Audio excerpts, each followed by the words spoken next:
முரசொலி வெளியிட்டுள்ள தலையங்கத்தில் ஹிந்தி திணிப்பை அரசியல் காரணங்களுக்காக நாம் எதிர்ப்பதாக சிலர் உளறிக் கொண்டிருந்த போது அவர்களுக்கு பதில் சொல்லும் வகையில் துணை குடியரசுத் தலைவர் ஜெகதீப் தன்கரே பேசியிருப்பதாக கூறியுள்ளது. தமிழ்நாட்டு மக்களுக்கு மொழியின் பெருமையையும் அருமையையும் சொல்லி எச்சரிக்கிறார் தன்கர். டெல்லியில் 98வது அகில பாரதிய மராத்தி சாகித்ய மாநாடு நடைபெற்றுள்ளது. இதில் கலந்து கொண்டு உரையாற்றியிருக்கிறார் துணை குடியரசுத் தலைவர் ஜெகதீப் தன்கர். மாநிலங்களவை அவைத் தலைவர் அவரை பற்றி அதிகம் அறிமுகம் செய்ய தேவையில்லை. அந்த மாநாட்டில் ஜெகதீப் தன்கர் ஆற்றிய உரையின் சில வரிகளை வாசியுங்கள். ஒரு நாடு அதன் கலாச்சார வளம் மற்றும் கலாச்சார பண்பாடுகளால் வரையறுக்கப்படுகிறது. நமது முன்னோர்கள் நமது கலாச்சாரத்தையும் மொழிகளையும் வளர்த்தனர். அதே வழியில் வளர்ப்பது நமது கடமை. இலக்கியத்தை பாதுகாக்கும் பணியில் ஈடுபட்டுள்ளவர்கள் கைகோர்த்து செயல்படுவதன் மூலம் மட்டுமே இதை செழிக்கச் செய்ய முடியும். ஒரு வட்டாரத்தை வீழ்த்த வேண்டுமானால் அதனை கைப்பற்ற வேண்டியதில்லை. அந்த வட்டாரத்தின் மொழியை அழிப்பதுதான் சிறந்த வழி. பல நூற்றாண்டுகளுக்கு முன்பு இந்தியாவில் நுழைந்த ஆக்கிரமிப்பாளர்கள் அதே வழியைத்தான் கடைபிடித்தனர். அவர்கள் கொடூரமானவர்களாகவும் நமது மொழி, கலாச்சாரம், வழிபாட்டு தலங்கள் ஆகியவற்றை வெறுப்பவர்களாகவும் அடக்குமுறையாளர்களாகவும் இருந்தனர். பழிவாங்கும் தன்மையுடனும் கொடுங்கோன்மையுடனும் திகழ்ந்தனர். நமது மொழிகள் வளர முடியாத அளவுக்கு தடுத்தனர். நமது மொழி தழைக்காவிட்டால் நமது வரலாறு தழைக்காது என்று துணை குடியரசுத் தலைவர் ஜெகதீப் தன்கர் பேசியதை முரசொலி சுட்டிக்காட்டியுள்ளது.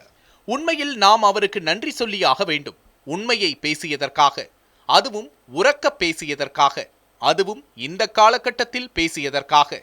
தமிழினத்தை வீழ்த்தவே ஹிந்தி திணிக்கப்படுகிறது. தமிழர் பண்பாட்டை அழிக்கவே ஹிந்தி திணிக்கப்படுகிறது. தமிழை அழிக்கவே ஹிந்தி திணிக்கப்படுகிறது என்று நாம் சொன்னால் அதனை அரசியல் என்று ஒதுக்கி தள்ளுகிறார்கள் பாஜக கைத்தடிகள். ஒரு மாநிலத்தை வீழ்த்த வேண்டுமானால் அதன் மொழியை அழிப்பதுதான் சிறந்த வழி என்பதையும் சொல்லி, இந்திய ஆக்கிரமிப்பாளர்கள் அந்த வழியைத்தான் கடைபிடித்தார்கள் என்பதையும் சொல்லி தமிழ் சமுதாயத்திற்கு எச்சரிக்கை மணி அடித்திருக்கிறார் ஜெகதீப் தன்கர். ஹிந்தி திணிப்பை ஏற்றுக்கொள்ளாதீர்கள், இறுதி வரை போராடுங்கள் என்று மறைமுகமாக தூண்டியிருக்கிறார் தன்கர். தமிழ் ஒவ்வொரு காலகட்டத்திலும் இதுபோன்ற மொழி படையெடுப்புகளில் சிக்கியே வருகிறது. வடக்கே இருந்து வந்த ஆரியர்கள் தமிழ்நாட்டின் மீது நடத்திய பண்பாட்டு படையெடுப்பாக தங்களது வைதீக மதத்தை, வருண கோட்பாட்டை இங்கு திணித்தார்கள். பிறப்புக்கும் எல்லா உயிருக்கும் என்ற தமிழர் பண்பாட்டை சிதைத்தார்கள். இறை பெயர்களை மாற்றினார்கள். இறை வழிபாட்டு முறையை மாற்றினார்கள். தமிழ் இருந்த இடத்தில் சமஸ்கிருதத்தை புகுத்தினார்கள். வேத மறைகளை தமிழ் மறைகளாக மாற்றினார்கள். சமஸ்கிருதம்தான் தேவ பாஷை, தமிழ் நீஷ பாஷை ஆனது. திருக்குறளும் சங்க இலக்கியங்களும் இருந்த இடத்தில் வேத இலக்கியங்களை கொண்டு வந்து உட்கார வைத்தார்கள். சங்க இலக்கிய ஓலைச்சுவடிகள் ஆண்டுதோறும் தீ வைத்து கொளுத்தப்பட்டது. பல்லவர் ஆட்சியில் வடமொழி ஆதிக்கமே மேலோங்கியது. விஜயநகர பேரரசு காலத்தில் தெலுங்கு கோலோச்சியது. இசைத்துறையில் தெலுங்கு முழுமையாக நுழைந்த காலம் இது. இன்று வரை தமிழ்நாட்டு இசை மேடைகளை ஆட்சி செய்கிறது. மராத்திய மன்னர்கள் ஆளுகையில் அந்த மொழியும் உள்ளே வந்து சில பகுதிகளில் பரவியது. மொகலாயர்கள், நவாப்புகள் ஆட்சியில் நிர்வாகத்துறையில் பாரசீக, அரேபிய சொற்கள் நுழைந்தன. அடுத்து வந்த பிரிட்டிஷ் ஆட்சியானது ஆங்கிலத்தை முழுமையாக கொண்டு வந்து புகுத்தியது என்று முரசொலி கூறியுள்ளது. இவர்கள் யாருடைய ஆட்சியாக இருந்தாலும் சமஸ்கிருத ஆதிக்கத்தை ஏற்றுக்கொண்ட ஆட்சியாக நடத்தினார்கள்.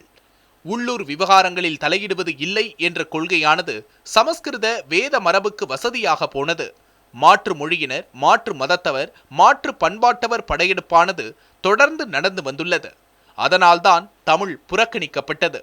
சிந்து சமவெளி நாகரிக காலத்தில் இந்தியா முழுவதும் பரவியிருந்தது தமிழ். கிமு 1500ஆம் ஆண்டில் இந்தோ ஆரிய மொழி பேசுவோர் இந்திய நாட்டுக்குள் நுழைந்த பின்னால் தமிழனின் பரப்பானது தெற்கு பகுதியில் மிக மிக சுருங்கியதை உணர வேண்டும். வடபகுதியில் இருந்த மொழிகள் அனைத்தையும் இந்தோ ஆரிய மொழி உள்வாங்கி விட்டது. அதனால் உள்வாங்க முடியாதது தமிழ் மட்டும்தான். ஏனென்றால் சமஸ்கிருத மரபு வேறு, தமிழ் மரபு வேறு. சமஸ்கிருதமில்லாமல் தனித்து இயங்கும் தன்மை தமிழுக்கு மட்டுமே உண்டு. இதனை முதலில் மெய்ப்பித்து எழுதியவர் கால்டுவெல். அதனால்தான் கால்டுவெல் மீது இனப்பகையோடு இழி சொற்களை பாய்ச்சுகிறார்கள். சமஸ்கிருதத்தில் இருந்து பிறந்த இந்துஸ்தானியை கற்றுக்கொள்ளுங்கள் என்றார் காந்தி. ஹிந்தி கற்றுக் கொடுத்தால் 15 ஆண்டுகளில் இந்தியா ஹிந்தி நாடாக மாறிவிடும் என்று எடுத்துக் கொடுத்தார் சத்தியமூர்த்தி. ஹிந்தியை கற்றுக்கொண்டால் சமஸ்கிருதம் படிப்பது எளிது என்று சட்டமன்றத்தில் சொன்னார் அன்றைய முதலமைச்சர் ராஜாஜி. ஹிந்தி வேலைக்காரியாக இருக்கட்டும் என்றார் ராஜாஜி. அதனால்தான் பெரியார் ஹிந்தி மொழி திணிப்பை எதிர்த்தார். ஹிந்தியால் தமிழ் அழியாது, தமிழ் பண்பாடு அழிந்து போகும் என்றார் பெரியார். வயிற்று பிழைப்புக்காக தென்னாட்டில் புகுந்த ஆரியர்கள் மதத்தின் பேரால், கடவுளின் பேரால் தமிழ் மக்களை அடிமைப்படுத்தி விட்டது போல இன்று வேலைக்காரியாக வரும் ஹிந்தி நாளை தமிழ்நாட்டரசி ஆவது நிச்சயம் என்று தமிழர்களை தட்டி எழுப்பியவர் பெரியார் என்று கூறி தலையங்கத்தை நிறைவு செய்துள்ளது முரசொலி.